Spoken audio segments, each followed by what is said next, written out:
Bien, hermanos, vamos entonces a continuar nuestro estudio acerca de los nombres de Dios. Nos encontramos aquí en esta sección de lo que es la doctrina de Dios específicamente, y estamos ahora viendo algunos de los nombres de Dios. Hay muchísimos en realidad a lo largo de las Escrituras, pero nosotros solamente vamos a ver los más, vamos a decir, los más relevantes o los que más sobresalen. Así que estamos ahí, pero antes de comenzar nuevamente vamos a invocar el nombre del Señor. Oremos. Padre Santo, Padre de nuestro Señor Jesucristo y Padre nuestro, gracias te damos por ser para nosotros nuestro Padre. Gracias te damos por Cristo, gracias te damos por tu Espíritu, gracias te damos por la confianza que ahora tenemos para acercarnos a ti, sabiendo que en nosotros no hay ningún mérito, sino únicamente en los méritos de la obra y de la justicia de tu Hijo. Gracias te damos por ello, Señor. Y gracias te damos por traernos a este lugar, aquí, Señor, reunidos para alabarte, para adorarte, y también, Señor, para ser instruidos por tu palabra. Queremos, Señor, conocerte un poco más. Muéstranos, Señor, tu gloria, enséñanos, oh Dios, y ayúdanos para que lo recibamos en humildad y podamos también aplicarlo en nuestras vidas. Te lo pedimos, Señor, en Cristo Jesús. Amén. Bien. ¿Recuerdan, hermanos, algunos de los que han estado aquí, los nombres que hemos visto hasta el momento? Los que, no sé si los que toman nota de pronto, o simplemente si recuerdan algunos de esos nombres de Dios. Elohim. ¿Y qué significa Elohim? ¿Recuerdan? ¿Está relacionado con qué? Con la creación. Significa creador, creador poderoso, ¿verdad? Muy bien. Yahweh. ¿Y qué significa ese nombre? ¿Recuerdan? El autoexistente, básicamente, ¿no? El autoexistente. Muy bien. ¿Algún otro que recuerdan? El Shaddai. ¿Y qué significa ese nombre? Todopoderoso, Dios todopoderoso. Muy bien. ¿Algún otro que vimos? El Elión. ¿Y su significado es? ¿Cuál? Exactamente, el Altísimo, Dios Altísimo. Muy bien. Él está por encima de todo. Ok, vamos a ver el Shaddai. Bueno, ese ya lo vimos. El Elión, Dios Altísimo. Ok, vamos a continuar ahora con otros de los nombres de Dios que tenemos aquí. Y otro nombre que también es muy común, se puede decir, encontrar en las Escrituras, es el nombre Adonai en hebreo. Adonai. Yo creo que este es, como digo, muy común, seguramente lo han escuchado en otras ocasiones. Y su significado, pues, básicamente es el Señor. Eso significa Adonai, Señor. Para entenderlo un poco mejor, significa como el dueño y amo, ¿no es cierto? Eso significa Señor, o Adonai, significa dueño y amo. Y por primera vez encontramos este nombre allá en Génesis capítulo 15, versículo 2, cuando respondió a Abraham y dijo, Señor Jehová, o Adonai, esa sería la traducción, la palabra original, Adonai. ¿Qué me darás siendo así que ando sin hijo y el mayordomo de mi casa es ese Damaseno Eliezer? Entonces aquí Abraham está reconociendo a Dios como el Adonai, como el Señor. De hecho, Dios luego después se le iba, o más bien ya se le había revelado como el Todopoderoso, ¿verdad? Pero ahora Abraham también confiesa que no solo es el Todopoderoso, sino que Él es el Señor de todas las cosas, que Él está por encima de todo. Ahora, Adonai, ese nombre, como digo, se traduce como Señor. En el Antiguo Testamento aparece unas 300 veces con ese mismo significado. Señor, amo o maestro. Indica que Dios es el amo, el dueño de toda la creación y la humanidad. Entonces, el mismo que fue el Elohim, o sea, el mismo que diseñó y creó todas las cosas, el mismo que es el Shaddai, o que es el Todopoderoso, es el mismo Adonai, es el mismo Señor que está por encima de todo y todo lo controla. Esa es la idea. Adonai también es la forma plural de la palabra Adón, que significa Señor o amo. Entonces, en realidad, la palabra Adonai es un nombre en plural, ¿sí? Adonai es un nombre en plural. ¿Recuerdan que otro nombre también aparece en plural de los que ya vimos? Elohim, ¿verdad? Que significa dioses, literalmente. Bueno, aquí es como si dijéramos señores, ¿verdad? Adonai, el significado más literal sería señores. Sin embargo, obviamente, nosotros entendemos que no se trata de diferentes señores, ¿verdad? Que están de acuerdo, sino que se trata de uno solo, y por eso nuestras traducciones lo traducen como uno solo. Pero en realidad es una forma plural, que significa Señor o amo, de manera que también lleva implícito el concepto de la Trinidad. Esa es la idea, que así como Elohim lleva implícito el concepto de lo que es la Trinidad, de un Dios que existe en tres personas, con Adonai ocurre exactamente lo mismo. Cuando llamamos a Dios Adonai, estamos diciendo que Él es el Maestro, que solo Él es digno, que no hay nada más, y que Él es digno de todo lo que tenemos y de todo lo que somos. Ahora bien, obviamente ahí no hay ninguna discusión. O sea, si nosotros decimos y creemos que Dios es Adonai, que Dios es el Señor, el dueño, el amo, el maestro, ¿verdad? El que gobierna todas las cosas, entonces no debe caber la menor duda que solo y nadie más que Él es digno de recibir toda alabanza y toda adoración, ¿no es cierto? Bien, entonces ahí tenemos ese nombre, Adonai. Y como siempre, vamos a tratar de ver algunos momentos, algunas ocasiones en que esos nombres podríamos relacionarlo con nuestro Señor Jesucristo. Entonces, aquí tenemos algunos casos interesantes en los que reconocieron a Cristo como el Señor.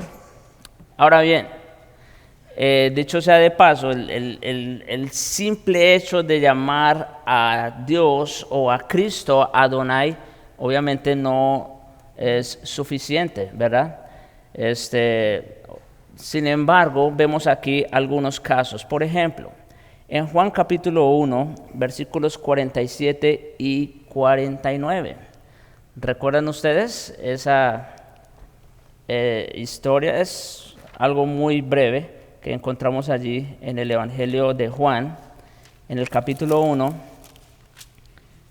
y solamente vamos a leer versículos 47 y 49. Dice así: cuando Jesús vio a Natanael que se le acercaba, dijo de él: he aquí un verdadero israelita en quien no hay engaño. Bueno, antes de continuar, recuerden que Felipe previamente le había dicho a Natanael que habían encontrado, ¿verdad?, a Jesús, al Mesías. Dice, hemos hallado a aquel de quien escribió Moisés en la ley, así como en los profetas, a Jesús, el hijo de José de Nazaret. Y luego le dice, venga, pues si no me cree, venga y mire, ven y ve. Y entonces ahí es cuando el Señor dice estas palabras, he aquí un verdadero israelita en quien no hay engaño. Le dijo Natanael, ¿de dónde me conoces? ¿Verdad? O sea, pues es la primera vez que nos vemos en persona, ¿de dónde tú me conoces? ¿O por qué hablas así de mí? Respondió Jesús y le dijo, antes que Felipe te llamara, cuando estabas debajo de la higuera, te vi. ¿Sí? El Señor le está respondiendo, le está diciendo, mire, yo ya te había visto antes de que Felipe fuera y te llevara el mensaje. ¿Y cuál fue la respuesta de Natanael ante ante la presentación del Señor? Le dice, Rabí. La palabra rabí es una palabra en griego que significa literalmente maestro, ¿no es cierto? Rabí, tú eres el Hijo de Dios, tú eres el Rey de Israel. Pero, como digo, allí la palabra que está utilizando Natanael para reconocer a Cristo es como rabí, lo cual significa maestro o señor también. Maestro o señor. Y como digo, aquí vemos en un caso particular donde se está reconociendo a Cristo como el Señor. Otro caso más conocido entre nosotros es el caso de Nicodemo. Está casi después en Juan capítulo 3, en los versículos 1 al 2. Nicodemo también era un principal entre los fariseos, como nos dice el mismo texto. En Juan 3:1 había un hombre de los fariseos que se llamaba Nicodemo, un principal entre los judíos, era alguien importante, ¿no es cierto?, entre el pueblo judío, que pertenecía precisamente a la clase de los fariseos. Y mire lo que dice allí, vino a Jesús de noche y le dijo, ¿cómo le dijo? Rabí, la misma palabra que utilizó Natanael en el capítulo 1, ¿se dan cuenta? Rabí, que significa maestro o señor. Sabemos que has venido de Dios como maestro, porque nadie puede hacer estas cosas que tú haces si no está Dios con él. Entonces, así como Natanael reconocía a Cristo como rabí o como señor, porque él ya se lo había visto desde antes cuando no sabía, de la misma manera Nicodemo está reconociendo a Cristo como rabí o como Señor, porque como dice ahí, nadie puede hacer estas señales si no está Dios con él. Entonces vemos ahí a Cristo como rabí o como Adonai también se puede decir. Y un caso más en Juan capítulo 11 es el caso de Marta. En Juan capítulo 11, versos 21 al 27. El contexto, ustedes ya lo conocen, es la muerte de Lázaro, ¿no es cierto? Entonces, Jesús se retrasa a propósito, como dice en el verso 4, para manifestar mejor su gloria. Pero entonces, dentro de una de las conversaciones que Marta tiene con Cristo, le dice, versículo 21, y Marta dijo a Jesús, Señor, Señor, está reconociéndolo como Señor, si hubieses estado aquí mi hermano no habría muerto, mas sé ahora que todo lo que pida a Dios te lo resucitará. Mas sé que todo lo que pidas a Dios, Dios te lo dará. Jesús le dijo, tu hermano resucitará. Y Marta le dijo, yo sé que resucitará en la resurrección en el día postrero. Le dijo Jesús, yo soy la resurrección y la vida. El que cree en mí, aunque esté muerto, vivirá. Y todo aquel que vive y cree en mí, no morirá eternamente. ¿Crees esto? Pues aquí básicamente el Señor está confrontando a Marta con la realidad de que más que la resurrección que está por venir, ella, por lo que vemos, ella creía en la resurrección, ¿no es cierto? En la resurrección futura. Pero el Señor le está enseñando que en realidad la resurrección es el mismo. Él le dice, yo soy la resurrección y la vida. El que cree en mí, aunque esté muerto, vivirá. ¿Sí? Desde ya, el que cree en mí, aunque esté muerto, vivirá. No solo aquí, sino en la eternidad. ¿Y cuál fue la respuesta de Marta ante esa instrucción o esa enseñanza del Señor? Le dijo, sí, Señor, yo creo que tú eres el Cristo, el Hijo de Dios que has venido al mundo. Entonces, ¿qué vemos en Marta allí? Está reconociendo a Cristo como el Señor, como el Hijo de Dios que ha venido a este mundo. Bien, y ya no vamos a ir allá, pero otro caso también muy conocido es el del joven rico, cuando este hombre se le acerca al Señor y le dice, maestro bueno, ¿no es cierto? Maestro bueno, ¿qué bien haré para heredar la vida eterna? Y el Señor le dice, bueno, ¿por qué me llamas bueno si no solo uno, el Padre que está en los cielos? Pero aún este hombre, que como les dije hace un momento, el hecho de que alguien pueda reconocer o aceptar que Cristo es Señor no necesariamente significa que es una persona salva, vamos a decir, ¿no es cierto? Por lo menos cuando lo expresan solo en palabras. Pero el texto que más nos debe interesar es este que está en Filipenses, capítulo 2, versículos 9 al 11. Filipenses 2, versículos 9 al 11. Acuérdense, estamos hablando de que Dios es Adonai, de que Cristo mismo es Adonai, es el Señor. Y Filipenses 2, versículos 9 al 11 dice, por lo cual Dios también le exaltó, está hablando de Cristo, le exaltó hasta lo sumo y le dio un nombre que es sobre todo nombre. ¿Sí? Le dio un nombre que es sobre todo nombre, para que en el nombre de Jesús se doble toda rodilla de los que están en los cielos y en la tierra y debajo de la tierra, y toda lengua confiese que Jesucristo es ¿qué?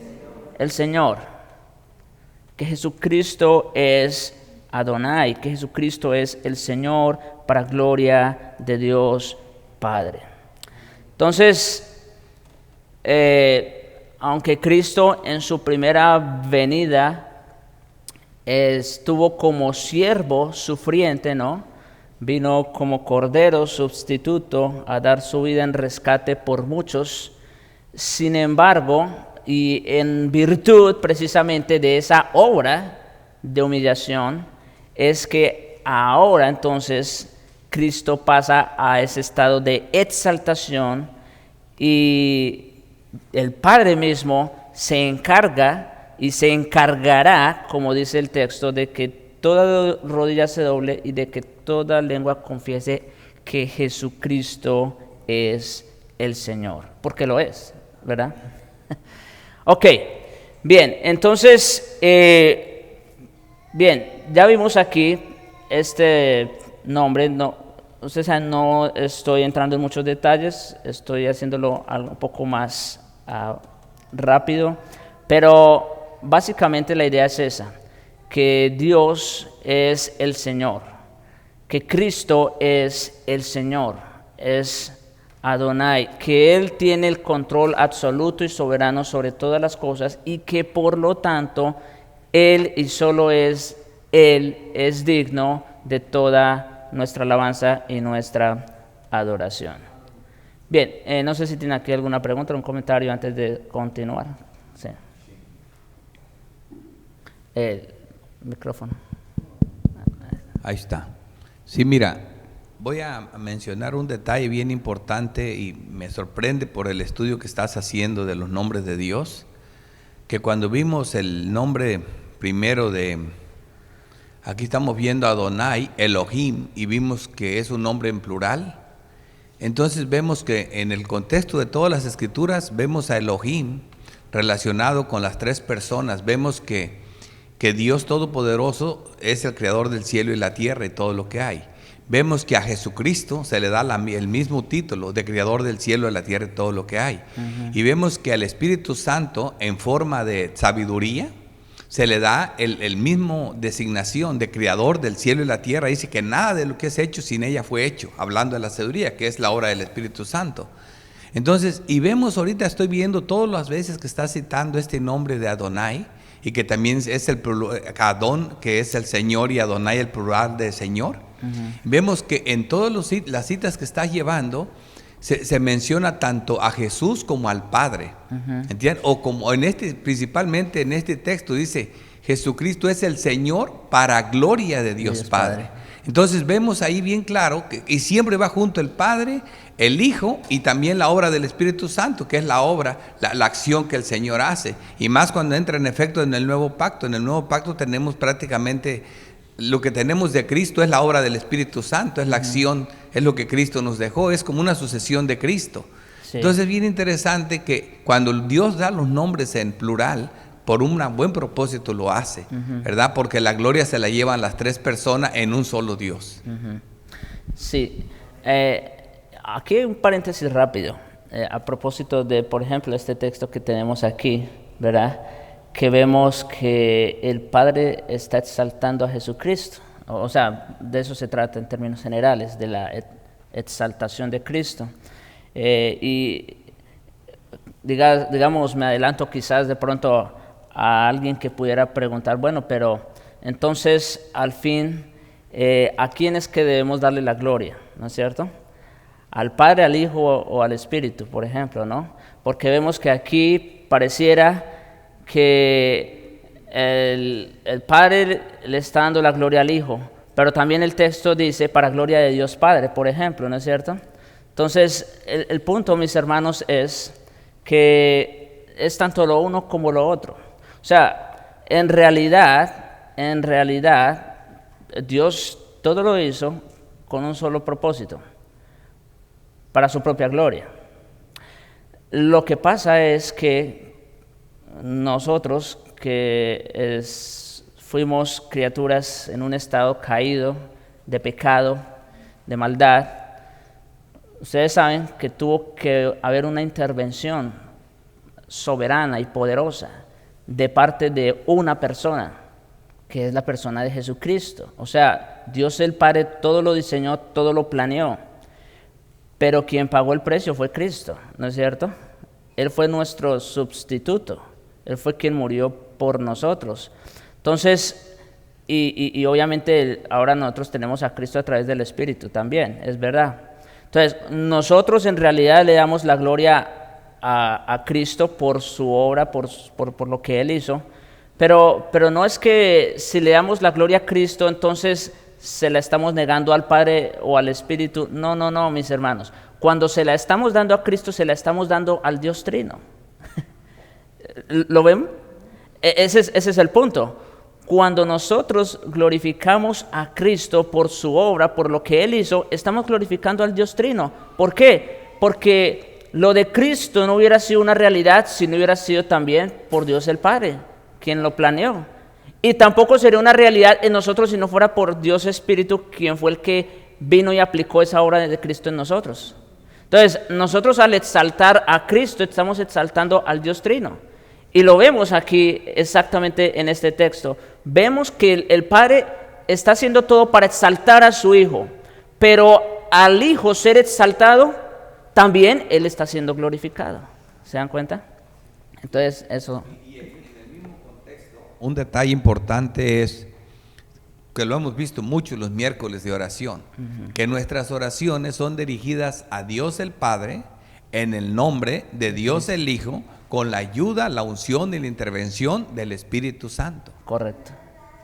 Así es.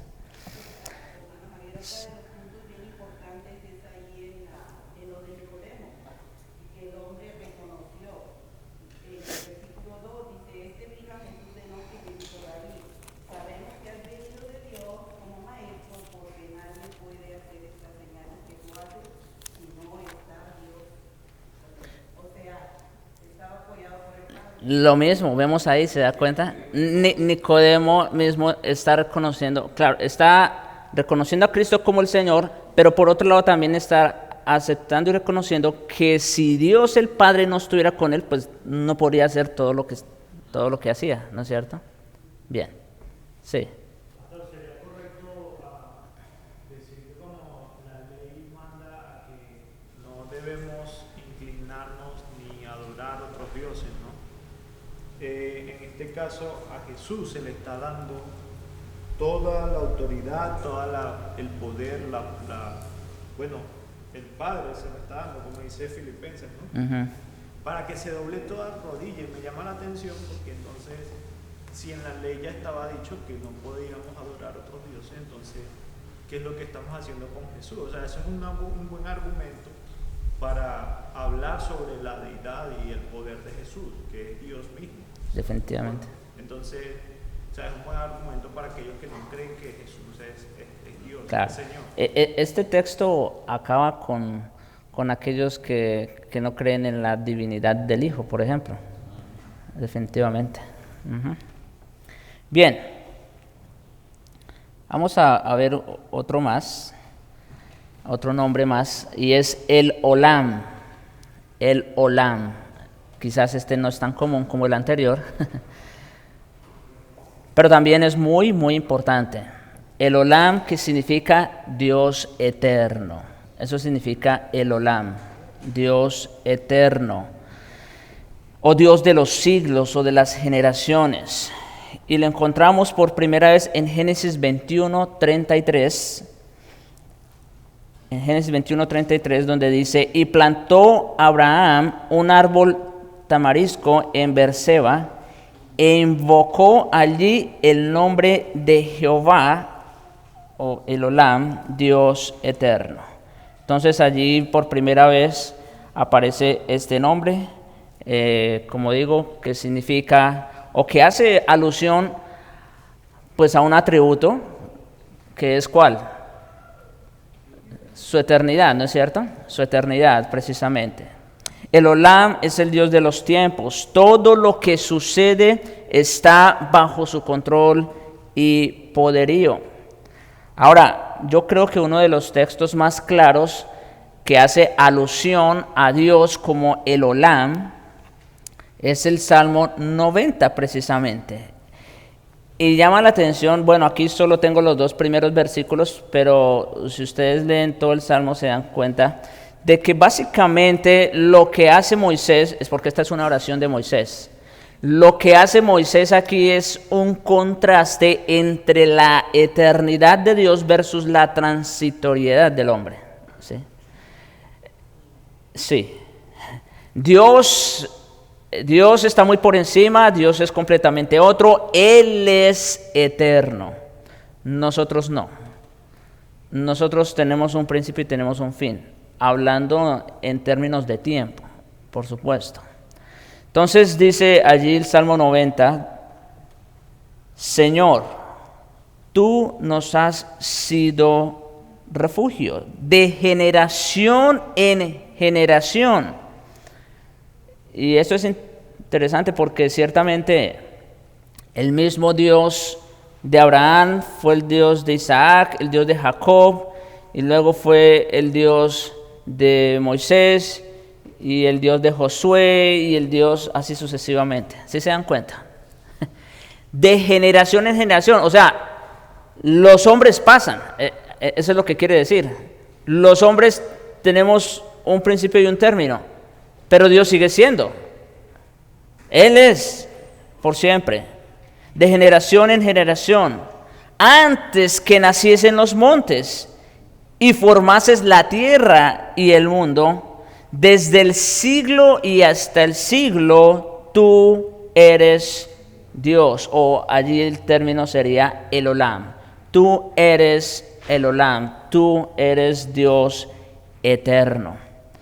Entonces, aquí, independientemente de la edad de la tierra o la edad de los astros y de lo que se pueda decir, mucho antes de que existieran todas esas cosas, Dios ya era. Dios ya era. Él siempre ha sido.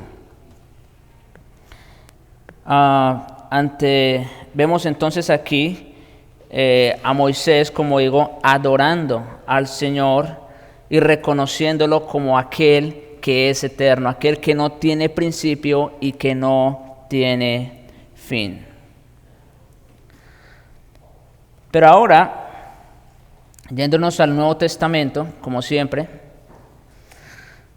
vemos a través de la historia el Olam, que el Olam, o el Dios eterno, se ha manifestado en la persona de su Hijo Jesucristo y ha revelado sus propósitos con el hombre.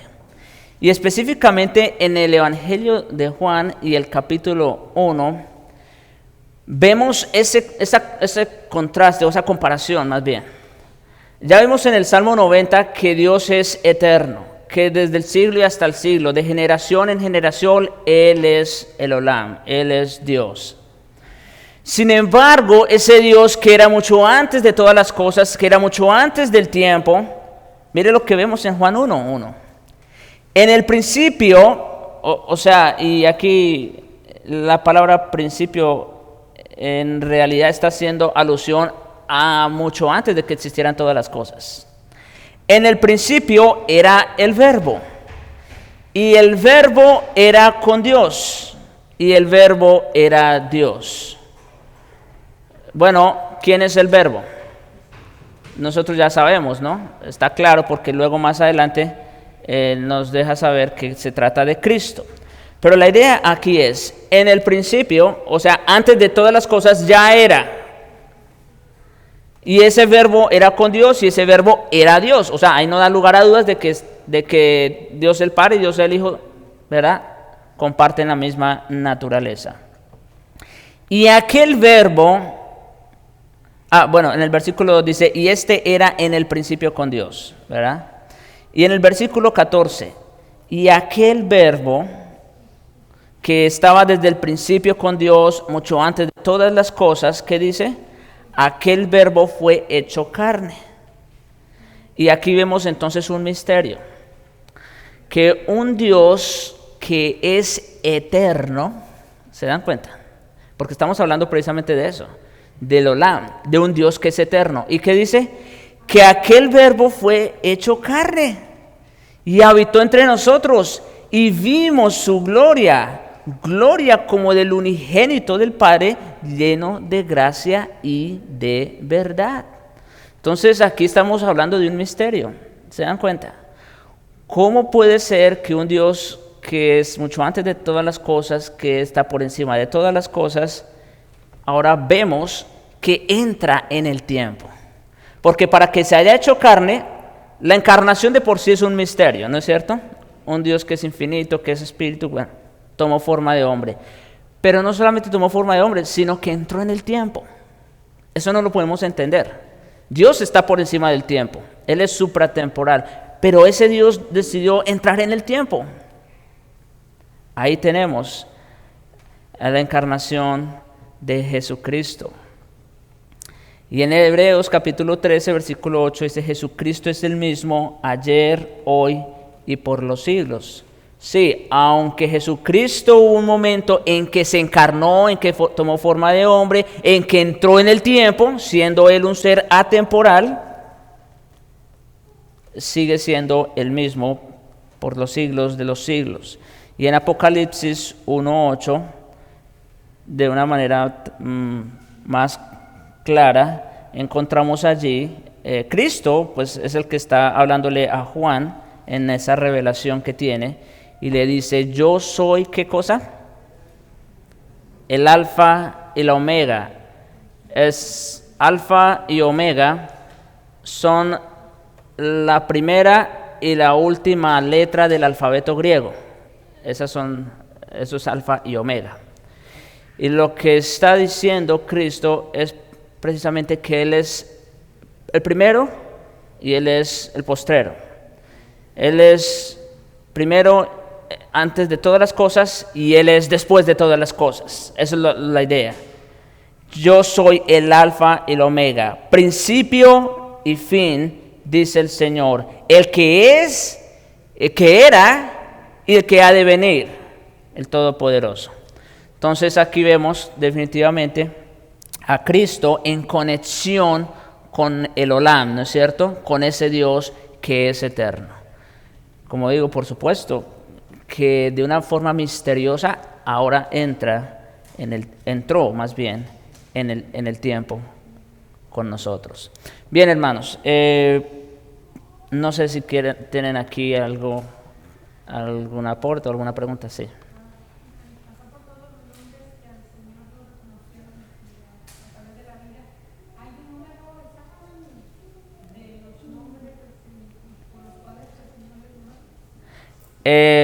Bueno, creo que un número exacto no lo tenemos, pero sabemos que son muchos nombres. De hecho, como les decía al principio, nosotros solamente vamos a ver aquí unos cuantos nombres. Yo tengo en lista como unos 30 nombres aproximadamente. Pero en realidad la Biblia nos revela que son cientos de nombres de Dios. Sí, son muchísimos. Y lo interesante, como hemos estado viendo, es que cada nombre nos revela algo de Dios, ¿no es cierto? Cada nombre nos revela algo de Dios. El nombre Adonai, ¿qué nos revela de Dios, por ejemplo? El Señor. Y ¿con qué atributo podemos relacionar ese nombre, por ejemplo?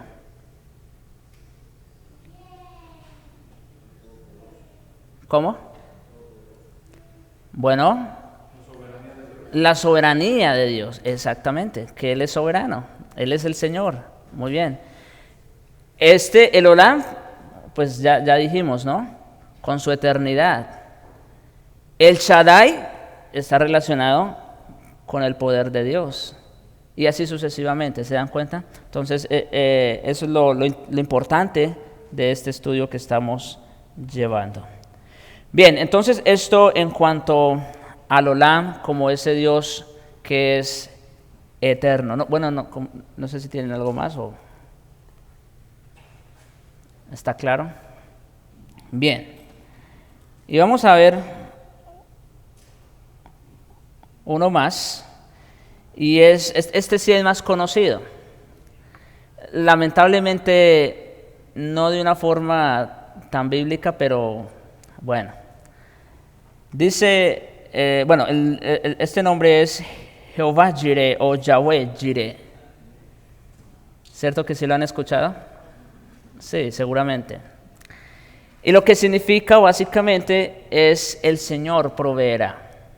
El Señor proveerá, eso significa Yahweh Jireh. Y como quizás en algún momento hace 15 días decíamos, lamentablemente muchos han mal utilizado este nombre, ¿no es cierto?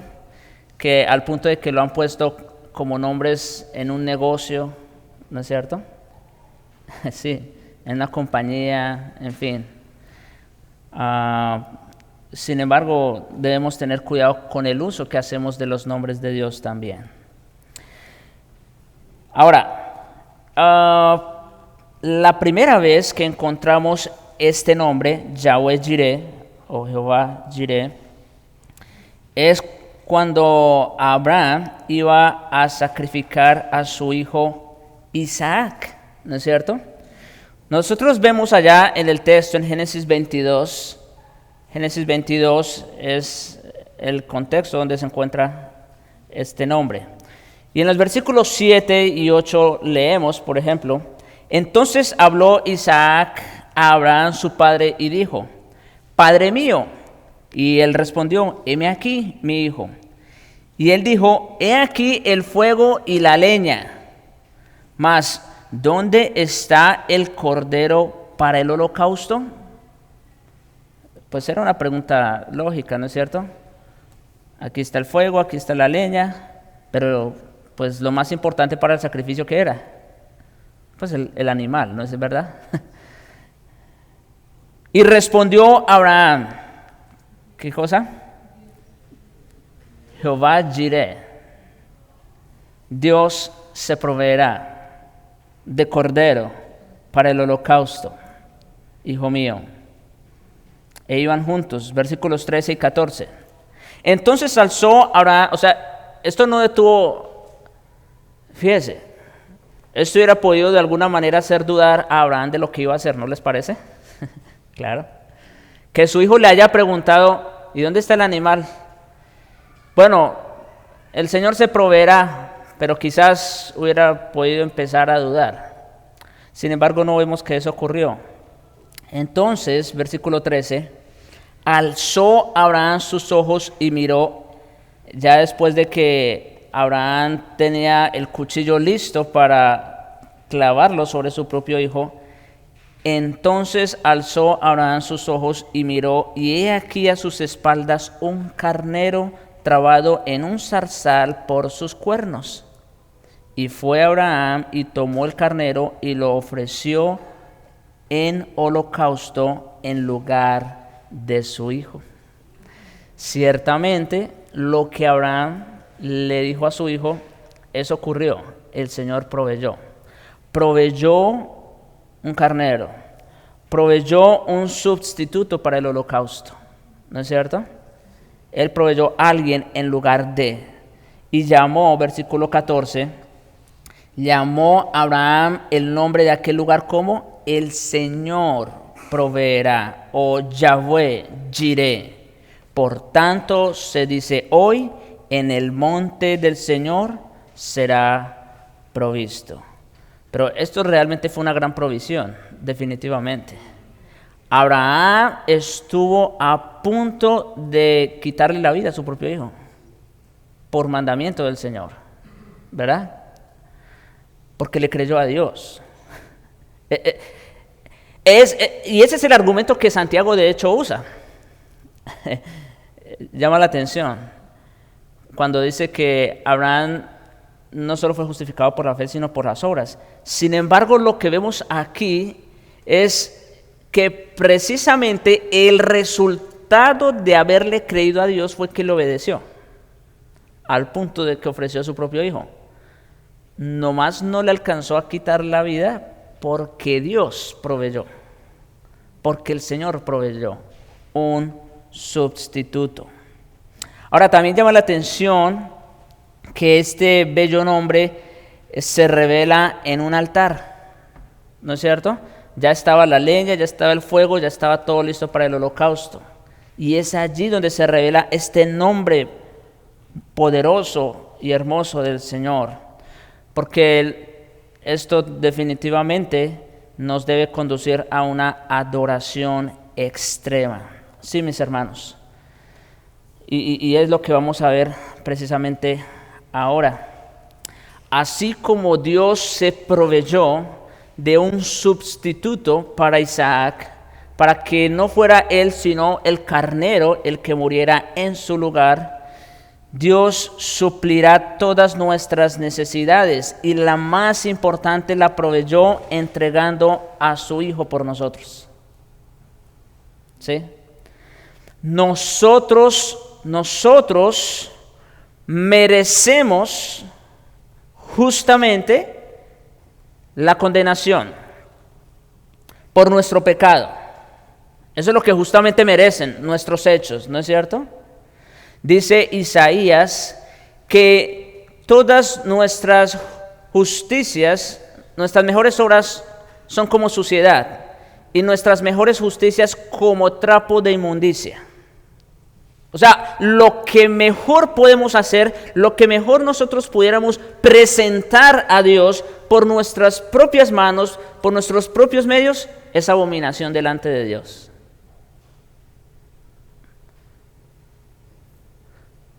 Entonces, ¿qué hizo Dios? Porque ciertamente estábamos desechados. Desde el momento que sacó a Adán y Eva del huerto, toda la raza humana cayó y quedamos desechados para siempre. Pero en lugar de eso, Dios proveyó. Dios proveyó un sustituto en nuestro lugar. Proveyó a su Hijo. Así como Dios proveyó un carnero como sustituto de Isaac, Él proveyó a su Hijo Jesús como el sacrificio definitivo en pago por nuestros pecados. Ciertamente aquí podríamos citar muchísimos textos, porque es doctrina netamente. Pero nomás tenemos ahí Romanos capítulo 3, versículos 24 al 25, uno de los más claros, donde dice: siendo justificados gratuitamente, sí, porque Dios una vez ejecutó el pago, no nos va a pedir a nosotros cambio, como se dice en términos de negociaciones. Dios no nos va a pedir cambio, no. Siendo justificados gratuitamente por su gracia, mediante la redención o el rescate que es en Cristo Jesús. Entonces, ahora la pregunta es, ¿y cómo fue que ocurrió ese rescate? O sea, nosotros estábamos secuestrados bajo el reino de las tinieblas y bajo el poder y dominio de Satanás. ¿Cómo se efectuó ese rescate? Versículo 25. A quien Dios puso. Noten. Dios puso a su Hijo Jesucristo como propiciación, ¿sí? Y otra vez el término propiciación allí significa precisamente eso, o hace alusión a aquello que cubre nuestro pecado. Bajo el antiguo pacto había una tapa de madera que cubría, ¿no es cierto? Había una ley que nos acusaba, la que estaba en el arca del pacto, una ley que condenaba, pero Dios puso un propiciatorio donde se rociaba la sangre del animal. Entonces lo que ocurrió es que nosotros, cuando estábamos bajo condenación, cuando había una ley que nos condenaba, Dios puso a Cristo sobre nosotros, y Él mismo fue el animal. Él mismo fue el animal, a quien Dios puso como propiciación, y de esa manera pues se aplacó su ira. Dios puso como propiciación por medio de la fe, ¿en qué? En su sangre. ¿Se dan cuenta? Cristo fue, lo dijimos en algún momento en un sermón, Cristo fue tanto el sacerdote como el animal. Él fue ambas cosas, para manifestar su justicia a causa de haber pasado por alto en su paciencia los pecados pasados. En otro texto dice que Dios puso a Cristo, Dios, el justo por los injustos, para llevarnos a Dios. De esa manera, entonces, mis hermanos, Dios se convierte para nosotros en Jehová Jireh. ¿Sí se dan cuenta? Claro, tiene todo que ver con nosotros. Si no fuera porque Él se hubiera provisto de un cordero en nuestro lugar, nosotros tendríamos que pagar justamente el precio. Bien, entonces hasta aquí no sé si tienen alguna pregunta, algún comentario al respecto.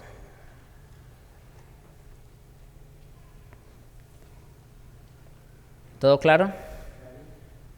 Muy bien. Entonces, hoy hemos visto 3 nombres. ¿Cuáles son? Adonai, ¿qué significa? Señor. Muy bien. ¿Cuál otro? El Olam. ¿Y qué significa? Dios eterno. Y ahora vimos Yahweh Jireh o Jehová Jireh. ¿Qué significa? El Señor proveerá. Y todos estos nombres tienen que ver con nosotros, como acabamos de ver, ¿no es cierto? Todos estos nombres tienen que ver, sí.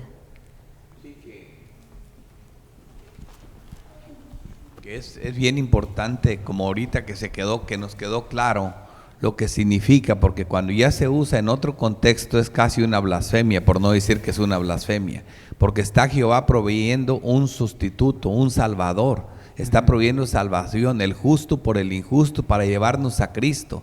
Y ponerlo de esa manera, ya ves que yo soy el que ha contado esa historia de un cliente cuando tenía un taller que puse en venta, cuando trabajaba de real estate con Remax, y puse en venta y decía ese texto: en el monte de Jehová, Jehová proveerá.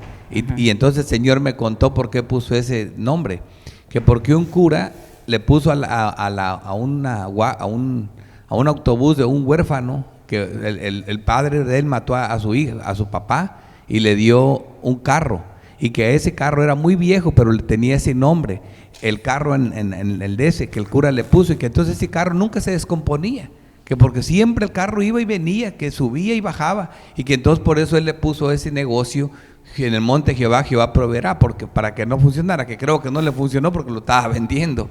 El punto es que ahora que vemos ya la luz de las Escrituras, estas historias que parecen de risa son blasfemias, porque no puedes aplicar las palabras de Dios sin conocimiento para cualquier cosa que se te venga, porque siempre se acomodan a tus necesidades, al antropocentrismo del hombre. Sí, definitivamente y lamentablemente el hombre, fíjese, con lo más sagrado que existe, que es nuestro Dios, aún con él y con sus nombres tienden a envanecerlo, ¿no es cierto? A usarlo en cosas que son vanas, porque definitivamente aún nuestros mejores negocios, nuestro trabajo, todo eso es pasajero, ¿no es cierto?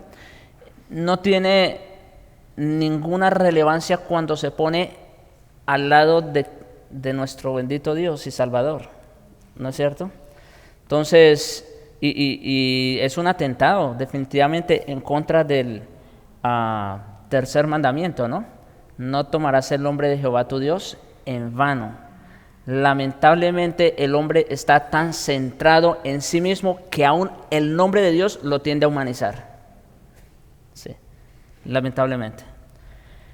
Bien, hermano. ¿Sí? Sí.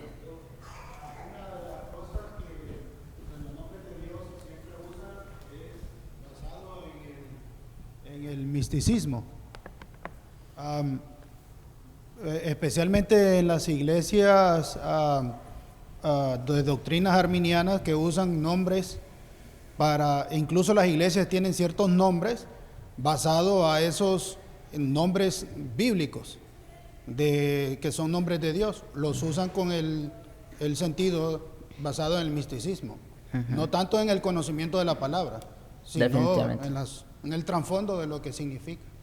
Así es. Bien, sí, hermano. Podemos decir que en ese contexto que Jehová Jireh es que lo que está dando el Señor es la salvación, Él proveerá la salvación. Porque en ese monte fue la salvación que proveyó en sustituto a Isaac. Entonces, en ese modo de pensar, no es que está Jehová proveyendo, no está proveyendo de un carro o de un trabajo, o es en cuanto a la salvación puramente. Claro, mira, obviamente tanto en la maqueta, que es Génesis, donde está Isaac, como ya en la interpretación que fue lo que vimos más adelante en Romanos, vemos que definitivamente y de una manera clara está relacionado con la salvación, ¿verdad? Que el Señor proveyó salvación. Ahora, no quiere decir que no tenga una aplicación externa, o sea, un poco más amplia, en el sentido de que ciertamente Dios también es nuestro proveedor en otras áreas, definitivamente lo es. Él hace salir el sol sobre buenos y malos, eso es una provisión. Sí. Él nos da el alimento cada día, eso es una provisión, ¿verdad? y así sucesivamente, el trabajo mismo. Entonces, tiene una aplicación más amplia, definitivamente. Pero la única interpretación y la primera aplicación definitivamente es en términos de salvación. Ajá. ¿Se entiende, verdad? Correcto. Muy bien. Y no está mal también, vale la pena hacer la aclaración, no está mal, por ejemplo, pedir a Dios por salud, porque Él es el que puede dar la salud. No está mal pedir a Dios trabajo, porque Él es el que da el trabajo. Y cosas así. Sí. Bien, hermanos, vamos entonces a terminar este tiempo. Padre nuestro, nuevamente estamos aquí invocando tu nombre, Señor. Gracias a Jesucristo, tu Hijo, quien has provisto precisamente como el Cordero para el sacrificio, cuando nosotros éramos los que merecíamos estar en ese lugar y sufrir tal condenación. Pero gracias te damos por Él, Señor. Gracias te damos también por ser nuestro Señor, que estás al control de todas las cosas, que eres soberano, y por ser el Olam también, por ser ese Dios eterno y que ciertamente nos ofreces vida eterna en Cristo. Gracias te damos, Señor, por revelarte a nosotros a través de estos nombres, y te rogamos que nos ayudes a recordarlos y a descansar en quien tú eres en las diferentes circunstancias de nuestra vida. Te lo pedimos, Señor, en Cristo Jesús. Amén.